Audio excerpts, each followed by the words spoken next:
வணக்கம். செந்தணலின் பிரதான செய்திகள். விரிவான செய்திகளுக்கு முன் தலைப்புச் செய்திகள். தலைவர் பிரபாகரனின் வீட்டை அருங்காட்சியகமாக மாற்றும் திட்டம், சிவாஜிலிங்கம் விளக்கம்.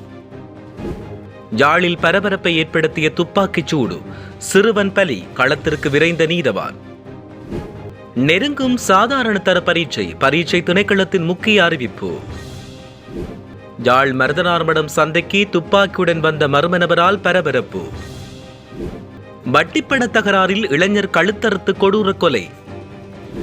நீரிழிவு நோய் தொடர்பான பரிசோதனைகளை மேற்கொள்ளுமாறு விடுக்கப்பட்டுள்ள கோரிக்கை.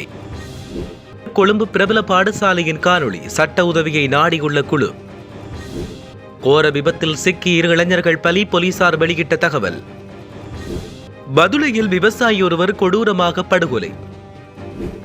இஸ்ரேலின் அடுத்தடுத்த நகர்வுகள், ஐக்கிய நாடுகளின் பொதுச் செயலாளர் கண்டனம். வெனிசுலாவில் மீண்டும் முக்கிய அரசியல் தலைவர் கைது. அமெரிக்காவில் பயிற்சி விமானம் மோதி பல வாகனங்கள் சேதம். தொடர்வன விரிவான செய்திகள். வல்வெட்டித்துறையில் உள்ள தமிழீழ விடுதலை புலிகள் அமைப்பின் தலைவர் வேலுப்பிள்ளை பிரபாகரனின் வீட்டை பார்வையிட வந்த சிங்கள மக்கள் அங்கிருந்த மண்ணை கொண்டு சென்று வணங்கியதாக வல்வெட்டித்துறை நகரசபை நகரபிதா MK சிவாஜிலிங்கம் தெரிவித்தார். குறிப்பாக அவர்கள் அந்த மண்ணை எடுத்துச் சென்றதால் ஏற்பட்ட கோபத்தில் அந்த வீட்டை இலங்கை இராணுவம் முற்றிலும் இடித்து அகற்றி வெறும் மணல் தரையாக மாற்றியிருந்தது. இதன்படி தலைவர் பிரபாகரனின் அடையாளம் முழுமையாக அளிக்கப்பட வேண்டும் என்பதற்காகவா இலங்கை படையும் அரசாங்கமும் செயற்படுகிறது என்கின்ற கேள்வி எழுவதாக அவர் தெரிவித்தார். இவ்வாறு மக்களின் கருத்துக்களுக்கு இடம் கொடுக்கும் வகையில் உலக தலைவர்கள் பலரின் வீடுகள் நினைவு சின்னங்களாக மாற்றப்பட்டதைப் போல தலைவர் வேலுப்பிள்ளை பிரபாகரனின் வீட்டையும் அருங்காட்சியகமாக மாற்ற நடவடிக்கை எடுக்கப்பட்டுள்ளதாகவும் அவர் இதன்போது குறிப்பிட்டிருந்தார். யாழ்ப்பாணம் அலைப்பட்டி பகுதியில் காவல்துறையின் உத்தரவை மீறி செல்ல முற்பட்ட கயஸ்ரக வாகனம் மீது காவல்துறையினர் துப்பாக்கிச்சூடு நடத்தியதில் 17 வயது இளைஞர் உயிரிழந்தார். இந்த சம்பவம் இன்று அதிகாலை 1:15 மணிக்கு காவல்துறை பிரிவுக்குட்பட்ட அல்லைப்பட்டி பகுதியில் இடம்பெற்றதாக தெரிவிக்கப்படுகிறது. வேரணை அல்லைப்பட்டி பகுதியில் சந்தேகத்துக்கிடமான கயஸ்ரக வாகனம் ஒன்று இன்று அதிகாலை 1:15 மணிக்கு சென்றது. இந்த வாகனத்தை அந்த பகுதியில் கண்காணிப்பு நடவடிக்கையில் ஈடுபட்ட காவல்துறையினர் வழிமறித்து சோதனை செய்ய முற்பட்ட நிலையில் காவல்துறையின் உத்தரவை மீறி குறித்த வாகனம் அதிவேகமாக பயணித்துள்ளது. குறித்த வாகனம் காவல்துறையினரை மோதி தள்ளிவிட்டு தப்பிச் சென்ற நோக்கில் அதிவேகமாக வந்ததை அவதானித்த காவல்துறையினர் வாகனம் மீது துப்பாக்கி நடத்தியதாக தெரிவிக்கப்படுகிறது. இந்த துப்பாக்கிச் சூட்டு சம்பவத்தின் போது கற்பக பிள்ளையார் கோயில் வடக்கு சித்தங்கணியைச் சேர்ந்த அல்பினோ அருள் ஃபயாஸ் என்ற 17 வயது சிறுவர் உயிரிழந்தார். மேலும் சம்பவத்தின் போது குறித்த வாகனத்தில் வட்டுக்கோட்டை மற்றும் நல்லூர் பகுதிகளைச் சேர்ந்த 3 பயணித்த நிலையில் ஏனைய 2 காவல்துறையால் கைது செய்யப்பட்டதாக ஊர்காவல்துறை போலீசார் தெரிவித்துள்ளனர். 2025ஆம் ஆண்டுக்கான காப்போது சாதாரண தர பரீட்சை தொடர்பான அனைத்து வகுப்புகளும் நாளை நள்ளிரவு முதல் தடை செய்யப்படும் என பரீட்சைகள் திணைக்களம் அறிவித்துள்ளது. அதன்படி நாளை முதல் பரீட்சை முடியும் வரை இந்த தடை நடைமுறையில் இருக்கும் என்று தெரிவிக்கப்பட்டுள்ளது. மேலும் பாடம் தொடர்பான விரிவுரைகள், கருத்தரங்குகள், பட்டறைகள் மற்றும் அனைத்து வகையான விளம்பர நடவடிக்கைகளும் இதில் உள்ளடங்கும் என்று சுட்டிக்காட்டப்பட்டுள்ளது. இச்சட்டத்தை மீறும் அனைவருக்கும் எதிராக சட்ட நடவடிக்கை எடுக்கப்படும் என்று வலியுறுத்தல் விடுக்கப்பட்டுள்ளது. யாழ் மருதனார்மடம் சந்தைக்கு துப்பாக்கியுடன் வருகை தந்த நபர் காவல்துறையால் கைது செய்யப்பட்டுள்ளார். மேலும் குறித்த நபர் கொண்டு வந்த துப்பாக்கி போலி துப்பாக்கி என்று விசாரணைகளில் தெரிய வந்துள்ளது. யாழ்ப்பாணத்தில் உள்ள மருதனார்மடம் சந்தைக்கு இன்று குறித்த நபர் துப்பாக்கியுடன் வருகை தந்த காட்சி அந்த CCTV கருவியில் பதிவாகியிருந்தது. இந்த நிலையில் காவல்துறைக்கு விடுக்கப்பட்ட விசேட தகவலில் குறித்த நபர் கைது செய்யப்பட்டுள்ளார். யாழ் மருதனார்மடம் சந்தைக்கு துப்பாக்கியுடன் வந்த மர்ம நபர் ஒருவரால் முன்னதாக பரபரப்பு ஏற்பட்டது. இந்த நபர் பை ஒன்றுக்குள் T56 ரக துப்பாக்கியை வைத்துக்கொண்டு மருதனார்மடம் சந்தைக்கு இன்று காலை வருகை தந்துள்ளதாக தெரிவிக்கப்படுகின்றது. வட்டிப்பண தகராறில் இளைஞர் ஒருவர் கழுத்தறுத்து கொடூரமான முறையில் படுகொலை செய்யப்பட்டுள்ளார். குறித்த சம்பவம் அம்பாந்தோட்டை மாவட்டம் பெலியத்தை பகுதியில் இடம்பெற்றுள்ளது.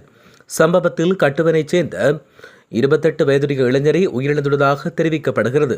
வட்டிக்கு பணம் கொடுப்பது தொடர்பாக ஏற்பட்ட நீண்டகால முரண்பாடு மற்றும் வாய்த்தர்க்கமே இந்த படுகொலைக்கு காரணம் என காவல்துறையின் ஆரம்பகட்ட விசாரணைகளில் தெரிய வந்துள்ளது.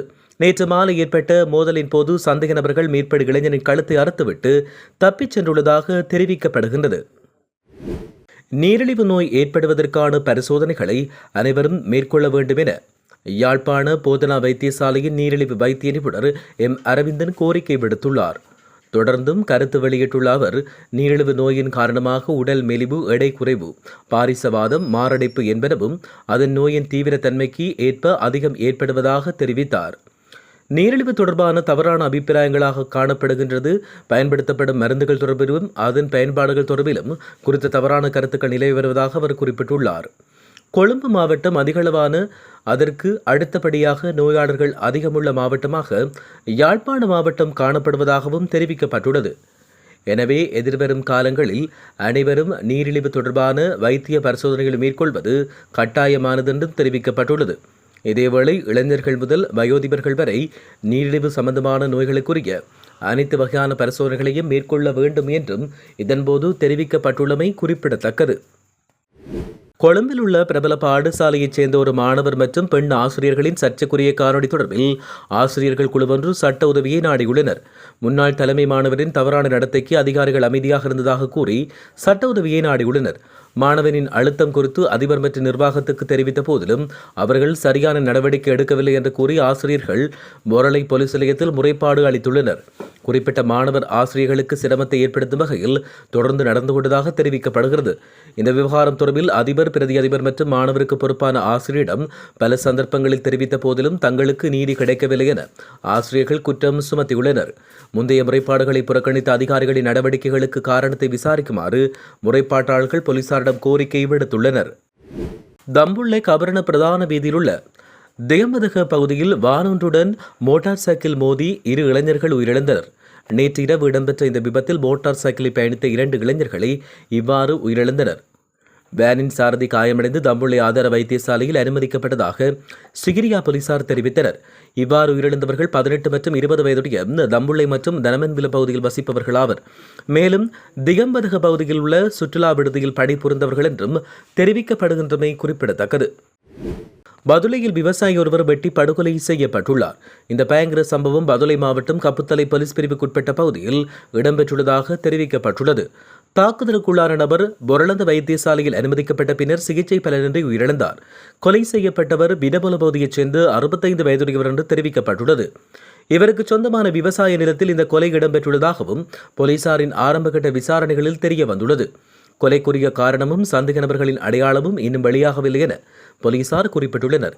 இந்த சம்பவம் தொடர்பில் கப்புத்தலை போலீசார் தீவிர விசாரணைகளை மேற்கொண்டு வருவதாக தெரிவிக்கப்படுகின்றமை குறிப்பிடத்தக்கது.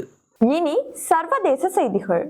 இஸ்ரேலிய பாதுகாப்பு அமைச்சரவை ஆக்கிரமிக்கப்பட்ட மேற்கு கரை பகுதியின் நிர்வாகம் மற்றும் சட்ட அமுலாக்க நடவடிக்கைகளை மேற்கொள்ள எடுத்துள்ள முடிவுக்கு ஐக்கிய நாடுகளின் பொதுச்செயலாளர் அன்டோனியோ குட்ரஸ் தன்னுடைய பலத்த கண்டனத்தை வெளியிட்டுள்ளார். இஸ்ரேலின் இந்த தற்போதைய நகர்வுகள் நீண்ட காலம் எதிர்பார்க்கப்படும் இருநாடு தீர்வுக்கான வாய்ப்புகளை திட்டமிட்டு குலைப்பதாகவும் அவர் எச்சரிக்கை விடுத்துள்ளார். கிழக்கு எருசலேம் உள்ளிட்ட மேற்கு கரை பகுதிகளில் அமைக்கப்பட்டுள்ள அனைத்து ஜூத குடியேற்றங்களும் அவற்றுக்கான உட்கட்டமைப்புகளும் சர்வதேச சட்டங்களின்படி எவ்வித சட்டப்பூர்வ அங்கீகாரமும் அற்றவை என்றும் அவை ஐநா தீர்மானங்களை வெளிப்படையாக மீறுவதாகவும் அவர் இதன்போது மீண்டும் வலியுறுத்தியுள்ளார். வெனிசுலாவின் முக்கிய எதிர்க்கட்சித் தலைவரான 61 வயதுடைய ஜுவான் பாப்லோ குவானிஃபா சிறையிலிருந்து விடுதலை செய்யப்பட்ட சில மணி நேரத்தில் மீண்டும் கைது செய்யப்பட்டுள்ளார். நோபல் பரிசு பெற்ற மரியா கொரிடா மச்சோடோவின் நெருங்கிய நண்பர் என்று தெரிவிக்கப்படுகிறது. மேலும் அமெரிக்காவின் கடுமையான அழுத்தத்தை தொடர்ந்து கடந்த ஜனவரி 8 முதல் வெனிசுலா அரசு மேற்கொண்டு வரும் அரசியல் கைதிகள் விடுவிப்பு திட்டத்தின் ஒரு பகுதியாக ஞாயிற்றுக்கிழமை அவர் விடுவிக்கப்பட்டார். இருப்பினும் விடுதலை செய்யப்பட்ட பின் செய்தியாளர்களிடம் பேசிய குவாடிஃபா தற்போதைய நிர்வாகம் சட்டவிரோதமானது என்று விமர்சித்ததோடு மற்றைய அரசியல் கைதிகளை விடுவிக்க கோரிக்கை விடுத்துள்ளதாக தெரிவிக்கப்படுகின்றமை குறிப்பிடத்தக்கது. அமெரிக்கா ஜோர்ஜியா மாநிலத்தின் ஹெய்ன்ஸ்வில்லே பகுதியில் சிறியரக பயிற்சி விமானம் ஒன்று மக்கள் நடமாட்டம் மிகுந்த இடத்தில் தரையிறக்கம் செய்யப்பட்ட போது பல வாகனங்கள் மீது மோதி விபத்துக்குள்ளானது. இந்த விமானம் ஹெய்ன்ஸ்வில்லே விமான நிலையத்திலிருந்து புறப்பட்டு சிறிது நேரத்தில் இயந்திர கோளாறு காரணமாக விபத்து ஏற்பட்டுள்ளது. இதையடுத்து விபத்துக்குள்ளான விமானம் மீண்டும் விமான நிலையத்துக்கு கொண்டு செல்ல போதுமான சக்தி இல்லாததால் குறித்த விமானம் வீதியில் தரையிறக்கப்பட்டதாக தெரிய வருகிறது. இதன்போது விமானத்தின் வலது இறக்கி ஒரு வாகனத்தின் மீது மோதி சேதப்படுத்தப்பட்டது. இந்த விபத்தில் சிலருக்கு காயங்கள் ஏற்பட்டதாக சர்வதேச ஊடகங்கள் செய்தி வெளியிட்டுள்ளன. இத்துடன் செய்திகள் நிறைவடைகின்றன. வணக்கம்.